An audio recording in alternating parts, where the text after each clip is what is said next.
Que el Señor me lo bendiga, mis hermanos del tabernáculo. Es una alegría, es un gozo una vez más el poder saludarlos, mis hermanos, en esta ocasión y poder bendecirlos en el nombre del Señor Jesucristo. Mis hermanos, en esta oportunidad, bienvenidos una vez más a Escuela Dominical, y en esta ocasión, mis hermanos, nos toca una preciosa lección que lleva por título Los mensajes de Cristo a las iglesias del Apocalipsis.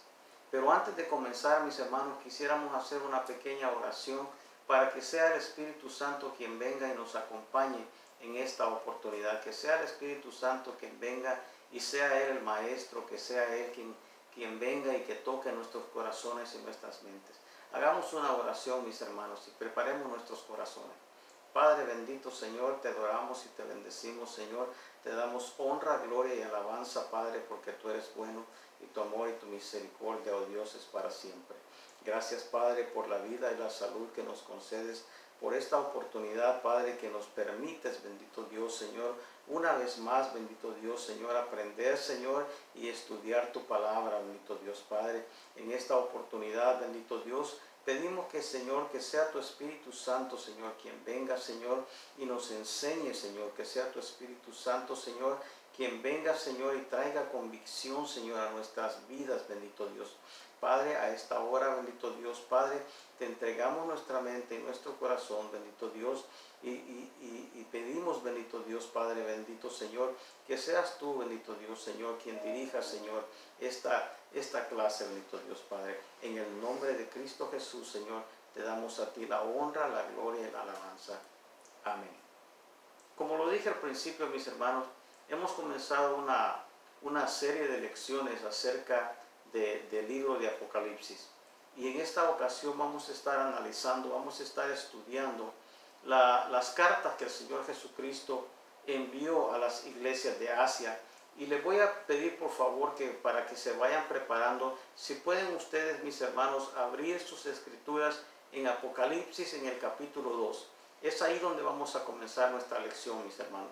Pero quiero decirles que esta lección de esta oportunidad y la próxima, de la próxima semana, exploran o analizan las cartas que el Señor Jesucristo envió por medio del apóstol Juan a las 7 iglesias de Asia Menor.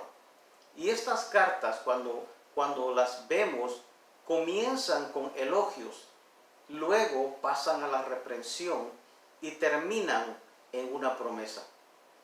Permítanme hacerle alguna pregunta. ¿Alguna vez usted ha recibido un mensaje que es destinado hacia otra persona, pero que pareciera ser para usted?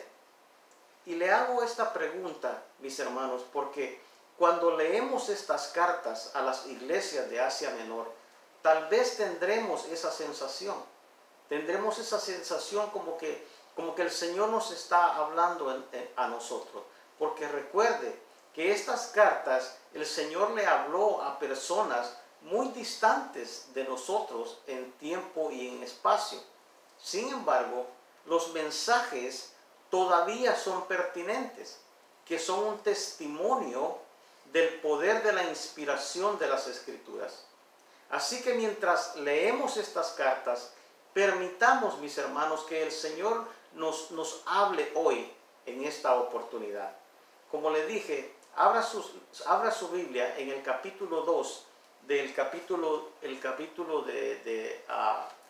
2 del libro de Apocalipsis, y vamos a ver cuál fue el mensaje que el Señor Jesucristo le envía a la iglesia de Éfeso. Vamos a leer los primeros 3 versículos, mis hermanos, y dice así de esta manera: escribe al ángel de la iglesia en Éfeso, el que tiene las 7 estrellas en su diestra, el que anda en medio de los 7 candeleros de oro, dice esto: yo conozco tus obras y tu arduo trabajo y paciencia, y que no puedes soportar a los malos, y has probado a los que se dicen ser apóstoles y no lo son, y los has hallado mentirosos, y has sufrido y has tenido paciencia, y has trabajado arduamente por amor de mi nombre, y no has desmayado. Éfeso, mis hermanos, era una ciudad prominente en la antigua Asia Menor. Y esta ciudad floreció con el comercio y el turismo, ya que fue la sede del renombrado templo de la diosa griega Artemisa, conocida también como Diana de los Efesios para el pueblo romano. Y cuando el Señor comienza su mensaje a esta iglesia, note que Él se presenta ilustrando su autoridad, sosteniendo 7 estrellas en su mano derecha como ejemplo, por decirlo así, para volvernos a recordar que Él es el que tiene toda autoridad, que Él es el que sostiene a la iglesia, que Él es el que está sobre encima de todo, mis hermanos, porque Él es la cabeza de la iglesia. Es a Él a quien nosotros le debemos respeto, es a Él a quien nosotros le debemos obediencia, y por lo tanto tenemos que aprender a obedecer a nuestro Señor, porque Él es la cabeza de la iglesia. Y el mensaje que el Señor le manda a esta iglesia es que ellos necesitaban volver a su primer amor. Pero como lo dije, primeramente el Señor elogia a estos hermanos de Éfeso, elogia el compromiso por la pureza de sus obras, así también como su compromiso con la verdad y con la justicia, porque ellos se habían negado a tolerar a los malvados que estaban entre medio de ellos. Además, ellos habían probado y habían desenmascarado a los falsos apóstoles en medio de ellos. Y si usted recuerda, años antes de este mensaje, el apóstol Pablo advirtió a los ancianos efesios que ellos se enfrentarían a tales desafíos. En una ocasión, en el libro de Hechos, el apóstol Pablo les dice: porque yo sé que después de mi partida entrarán en medio de vosotros lobos rapaces que no perdonarán al rebaño. Eso fue lo que el apóstol Pablo les escribió en el libro de los Hechos a los ancianos efesios. Y aparentemente ellos se acordaron de estas cosas y pusieron diligencia, pusieron mucho empeño en que esto no sucediera en medio de su congregación. Además, el Señor elogió la perseverancia de los efesios en medio de las presiones de una ciudad que promovía la idolatría, las artes mágicas y el culto al emperador. Estos hermanos cristianos de Éfeso se mantenían fiel al evangelio con una fe perseverante.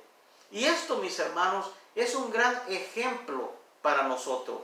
Es un ejemplo para nosotros de hoy en día, porque nosotros también en nuestra propia época en la cual nosotros estamos viviendo, se encuentra muy difundido el pecado y la inmoralidad.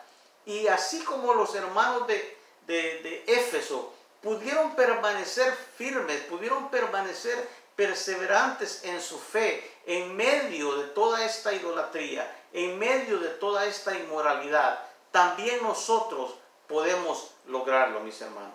Ahora, recuerde que la aprobación de Dios es infinitamente más importante que la del mundo. En otras palabras, debemos de vivir nuestras vidas, mis hermanos, como alguien que quiere agradar al Señor y no quiere agradar a quienes nos rodean. La segunda cosa que el Señor les dice a esta iglesia es que les trae una reprensión. Lea conmigo los versículos 4 al 6 que dicen: pero tengo contra ti que has dejado tu primer amor.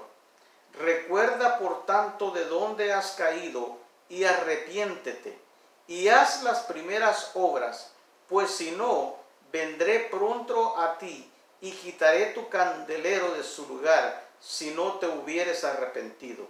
Pero tienes esto, que aborreces las obras de los nicolaitas, las cuales yo también aborrezco. Ahora, si bien los efesios soportaban las dificultades y mantenían la pureza, la intensidad de su amor había disminuido.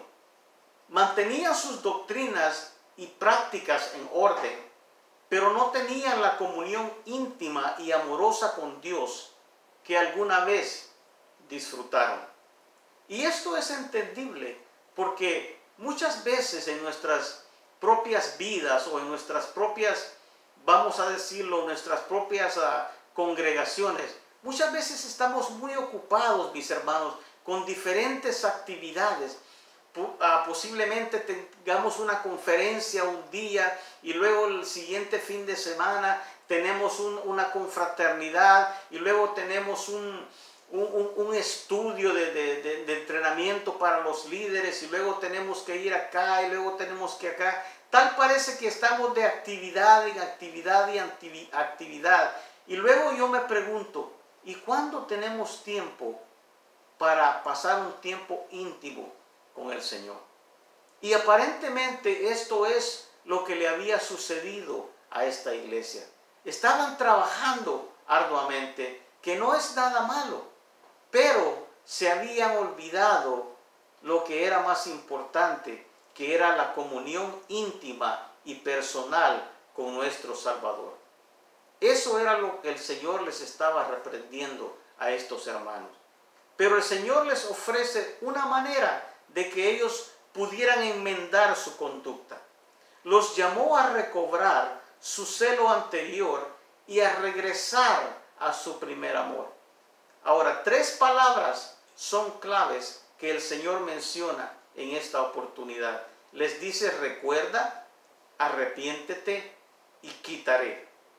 Primeramente necesitaban cambiar y recordar su condición anterior, así como arrepentirse de la negligencia que los había llevado a dejar a su primer amor.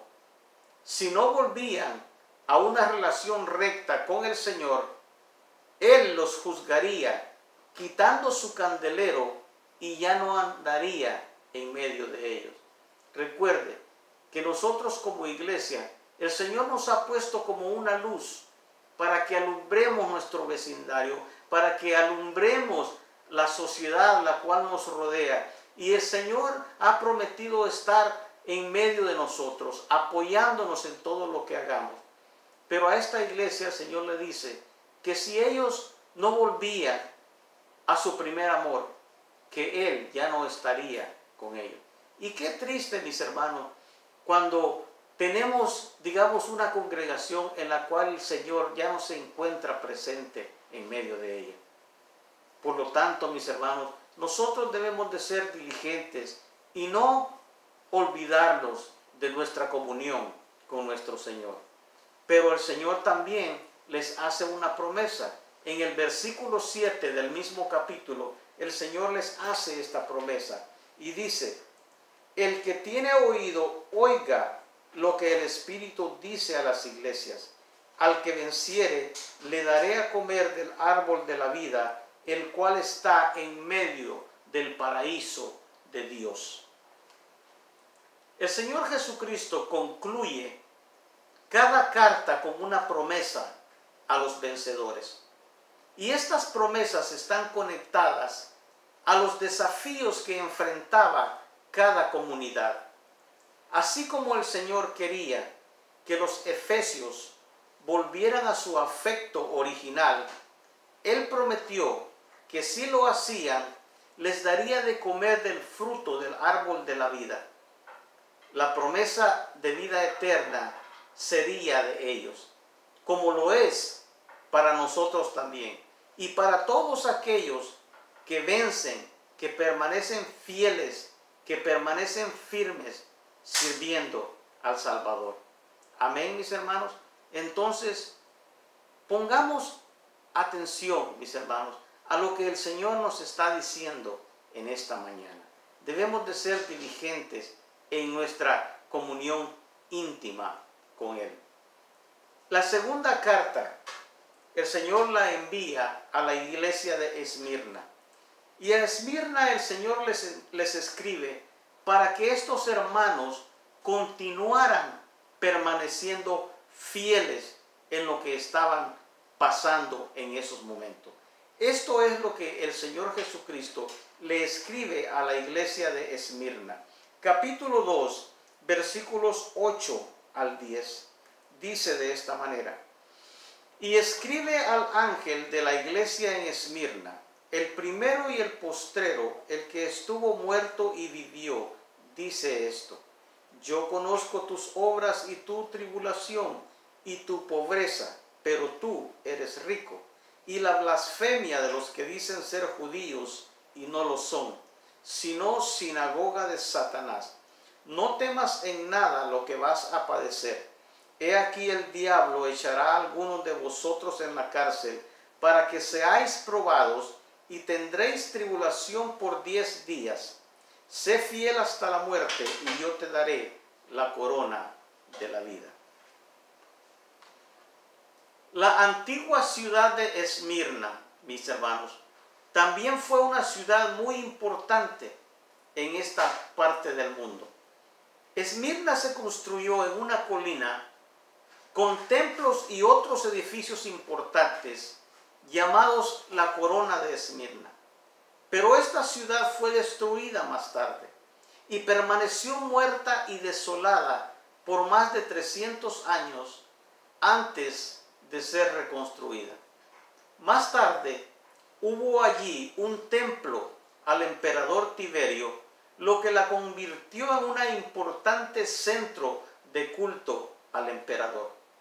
Pero déjeme decirle que esta iglesia de Esmirna, tanto Esmirna como Filadelfia, son las únicas dos iglesias a las que el Señor elogió y no reprendió. En ambos casos, el Señor reconoce su perseverancia ante la oposición y les encarga que perduraren, que permanecieran fieles. Primeramente, el Señor reconoció su pobreza y tribulaciones. Su pobreza es notable, dada la riqueza histórica de esta ciudad. Y probablemente esta dificultad fue el resultado de su fidelidad a Jesús y su negativa a participar en actividades idólatras. En el mundo antiguo, mis hermanos, la religión, la política y el comercio estaban estrechamente ligados. Es decir, cuando una persona se llevaba bien con todo el mundo, por decirlo así, ¿verdad?, que no tenía ningún conflicto, pues tenía oportunidad de poder sobresalir económicamente. Pero eso no era el caso con los hermanos cristianos de Esmirna. La negativa a participar en actividades idólatras podría haber afectado negativamente el bienestar económico de estos hermanos cristianos. Sin embargo, su dificultad era temporal, pero su riqueza era eterna. ¿Alguna vez ha escuchado usted esa expresión que dice: los ricos sin Cristo son pobres, pero los pobres con Cristo son ricos? Y eso era precisamente lo que el Señor le estaba diciendo a esta iglesia. Yo conozco tu pobreza, conozco que te faltan muchas cosas, pero porque eres fiel a mí y eres perseverante, tú eres rico y tu herencia es eterna. Luego, el Señor Jesucristo se refiere a la sinagoga de Satanás como una fuente de tribulación para estos hermanos de Esmirna. Estos opositores judíos se habían convertido en una congregación de Satanás al abandonar su esperanza, las promesas y la ley, y al perseguir a los hermanos cristianos, seguidores del Señor Jesucristo. Como en una ocasión el apóstol Pablo lo fue, ¿se acuerdan? Pablo como fariseo, como judío, como celoso de sus tradiciones, Él perseguía a los cristianos hasta la muerte. Pero él era un solo hombre. Y en esta oportunidad, en la iglesia, en la ciudad de Esmirna, tenemos a una congregación entera, tenemos a una sociedad de judíos que perseguían a estos hermanos. Sin embargo, el ánimo y el aliento del Señor Jesucristo vino con una advertencia. Estos cristianos esmirneos enfrentarían una época de intensa persecución. Y aunque las autoridades humanas serían los instrumentos, el Señor Jesús dejó muy en claro que el instigador sería el diablo mismo. Note, hermano, que a pesar de los problemas, las dificultades y las tribulaciones que estaban pasando, el Señor Jesucristo no les ofreció alivio alguno. Todo lo contrario. Sí es cierto que Él los anima y les da aliento, pero les dice que esa tribulación simplemente se intensificará aún más, pero que ellos debían permanecer fieles hasta el fin, incluso si esto significaba ser martirizados. Pero el Señor les hace una promesa. En el versículo 11, el Señor les hace una promesa y dice esto: el que tiene oído, oiga lo que el Espíritu dice a las iglesias. El que venciere no sufrirá daño de la segunda muerte. Aquí vemos que el Señor Jesucristo presenta dos promesas a los cristianos de Esmirna. Los que soportan la persecución venidera recibirán la corona de la vida, y los que vencieren no serían heridos por la segunda muerte. La carta a los esmirneos es un estudio de contrastes, porque vemos que el Señor les dice que son pobres, pero también que son ricos. Les dice que se enfrentarían a la muerte y de esa manera recibirían la vida eterna. En resumen, les dice que seguirían a Cristo en el sufrimiento y que de esta manera encontrarían la victoria. Como vemos, mis hermanos, no fue fácil para los hermanos de Esmirna mantenerse fieles, mantenerse firmes en medio de toda esta tribulación. Pero al igual que ellos, el Señor Jesucristo nos promete a nosotros que si nosotros nos mantenemos fieles, nos mantenemos firmes en medio de cualquier adversidad, en medio de cualquier tribulación, la corona de la vida está asegurada para nosotros y que la segunda muerte no tendrá ningún efecto en nosotros.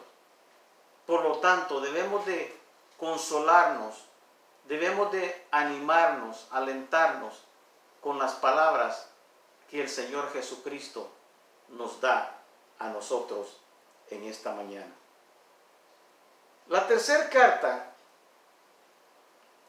que encontramos aquí es la carta que el Señor Jesucristo le envía a la iglesia de Pérgamo. A la iglesia de Pérgamo, el Señor le escribe para que ellos continuaran en la verdad, que continuaran aferrándose a esa verdad y que no la soltaran por nada del mundo. Esto es lo que el Señor les escribe a la iglesia de Pérgamo. Capítulo 2, versículos 12 al 13.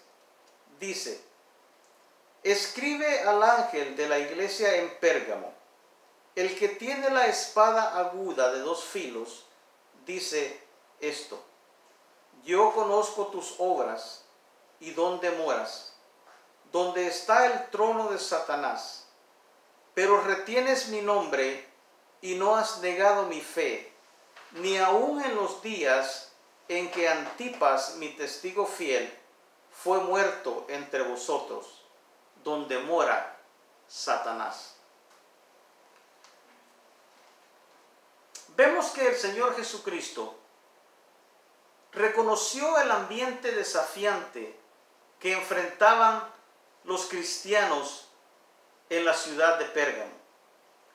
Al referirse a esta ciudad como la morada del trono de Satanás. Y pienso yo que la razón por la que se refiere a esta ciudad como la morada del trono de Satanás es porque esta ciudad estaba entregada a la idolatría. Existía en esta ciudad el culto a 4 diferentes dioses falsos, siendo el más grande de ellos el altar de Zeus, que era el dios griego. Al mismo tiempo que tenían un culto al emperador, tenían también el culto a Artemisa y tenían el culto a otro dios llamado Asclepio, el cual decían que era el dios de la sanidad. Entonces vemos que esta ciudad estaba entregada mucho al paganismo, a la idolatría.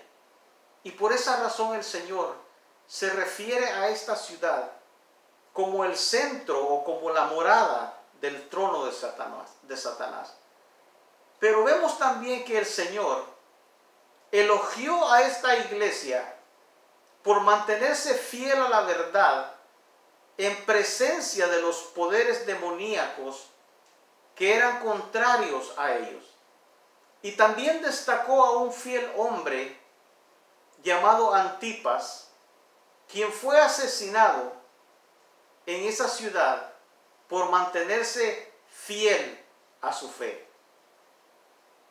Los cristianos de Pérgamo sabían que seguir a Cristo en la ciudad del trono de Satanás podía ser costoso, incluso podía aún hasta costarle la vida. No era fácil, mis hermanos, ser cristiano en Pérgamo, porque los cristianos sufrían gran presión para poder acomodar o abandonar su fe. Y en realidad nunca es fácil permanecer firmes en contra de las fuertes presiones y tentaciones de nuestra sociedad. Pero la iglesia de Pérgamo no estuvo dispuesta a negar a Cristo. Ellos se mantuvieron firmes en la verdad. Se mantuvieron firmes en su fidelidad al Señor. Y esto es un gran ejemplo para nosotros, mis hermanos. Porque en medio de la adversidad, en medio de toda la idolatría, en medio de toda la inmoralidad que nos rodea, nosotros podemos mantenernos fieles a la verdad que nosotros hemos recibido. Pero a pesar de que estos hermanos se mantenían fieles y verdaderos, el Señor les hace una reprensión en los versículos 14 y 16, que dice de esta manera: pero tengo unas pocas cosas contra ti, que tienes ahí los que retienen la doctrina de Balaam, que enseñaba a Balac a poner tropiezo ante los hijos de Israel, a comer de cosas sacrificadas a los ídolos y a cometer fornicación. Y también tienes a los que retienen la doctrina de los nicolaitas, la que yo aborrezco. Por lo tanto, arrepiéntete, pues si no, vendré a ti pronto y pelearé contra ellos con la espada de mi boca. Podemos ver, mis hermanos, que a pesar de su fidelidad frente a la persecución y las adversidades, los cristianos de Pérgamo no habían sido tan cuidadosos con sus doctrinas. Y Jesús se refiere específicamente a las enseñanzas de los nicolaítas y comparó esas enseñanzas pecaminosas con Balaam. Usted recuerda que este profeta Balaam en el Antiguo Testamento fue el responsable de inducir al pueblo de Israel a la idolatría y a la fornicación. Fue este Balaam que, motivado por la codicia, llevó a los israelitas a comprometer su santidad. Y parece que en esta ciudad, estos hombres llamados nicolaítas también habían llevado a la iglesia de Pérgamo a la idolatría y a la inmoralidad sexual, al mismo tiempo de que estos hermanos se identificaban como seguidores de Cristo. Pero el Señor Jesucristo les hace una advertencia escalofriante. Si ellos no detenían esto, si ellos no se arrepentían, si ellos no ponían fin a su conducta, Él pelearía contra ellos con la espada de doble filo. Y sabemos de que esto podría significar destrucción o simplemente que el Señor estaría separando a su pueblo de los que eran verdaderos con los que no lo eran. Por lo tanto, ellos tenían que arrepentirse, tenían ellos que volver a vivir en santidad. Pero vemos también que el Señor les hace una promesa en el versículo 17. El versículo 17 dice: el que tiene oído, oiga lo que el Espíritu dice a las iglesias. Al que venciere daré a comer del maná escondido, y le daré una piedrecita blanca, y en la piedrecita escrito un nombre, el cual ninguno conoce sino aquel que lo recibe. Esta promesa podría tener esta explicación. Sabemos que el maná obviamente es el pan milagroso que el pueblo de Israel recibió en el desierto para su sustento. Y parece que por maná escondido, el Señor Jesucristo se refiere a sí mismo como el pan que descendió del cielo. Porque sabemos de que Él, solamente Él, es la provisión para la vida eterna. Ahora, la piedra blanca tiene al menos dos referencias posibles en el mundo antiguo. Primeramente, un tribunal, los jurados, le daban a los acusados una piedra negra para la condena y una piedra blanca para la absolución. Se utilizaban piedras blancas como un boleto o como una entrada a una celebración pública. Así, es muy posible que el Señor Jesucristo estuviera prometiendo la entrada a la última gran fiesta del Cordero. Tal vez los dos significados son intencionados. Los fieles a Cristo son juzgados y hallados sin culpa por Dios, y se les da entrada a la eternidad con Él. Mis hermanos, el tema dominante de las cartas en Apocalipsis es un llamado a la fidelidad. Vemos aquí en estos ejemplos que el Señor Jesucristo elogió a estas iglesias por su fidelidad a Él y también los llamó a la restauración de su fidelidad anterior. Y hoy el mensaje perdura. Sigamos a Jesús en fidelidad y en buenas obras. La iglesia ha sido llamada a buscar fielmente la verdad y la santidad. Y es un llamado que todos nosotros debemos responder. Oremos, mis hermanos, después de haber recibido el mensaje de esta mañana.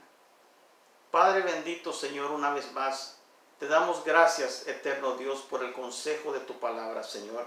Te damos, bendito Dios, Señor, gracias, bendito Dios, Señor, porque una vez más, eterno Dios, Tú nos enseñas, bendito Dios, exhortas, bendito Dios Padre Santo, de que debemos de permanecer fieles a ti, bendito Dios Padre, que en medio de la adversidad, bendito Dios Padre, en medio de las tribulaciones, bendito Dios, podemos, bendito Dios Padre, mantenernos fieles, Señor, mantenernos firmes, bendito Dios, viviendo para ti, Señor. A esta hora, bendito Dios eterno, yo te pido, Señor, que tú nos fortalezcas, bendito Dios Padre, para que sigamos, Señor eterno, viviendo, bendito Dios, Señor, para honrarte y para bendecirte, Señor, y para poder, Señor, servirte a ti, Señor, de la mejor manera posible, Padre. A esta hora, Padre, yo pido, Señor, que continúe bendiciendo a mis hermanos, Señor. Bendice sus familias, Señor. Bendice, bendito Dios, su hogar, bendito Dios, Padre Santo, Señor. Y que tu gracia y tu misericordia, Señor, no se aparte, Señor, de cada uno de ellos, Padre. Todo esto te lo pido, Señor, en el precioso nombre de Cristo Jesús, y a ti sea toda la honra y toda la gloria, desde ahora y para siempre. Amén. Que el Señor me los bendiga, mis hermanos. Gracias por su atención y nos vemos en la próxima. Bendiciones.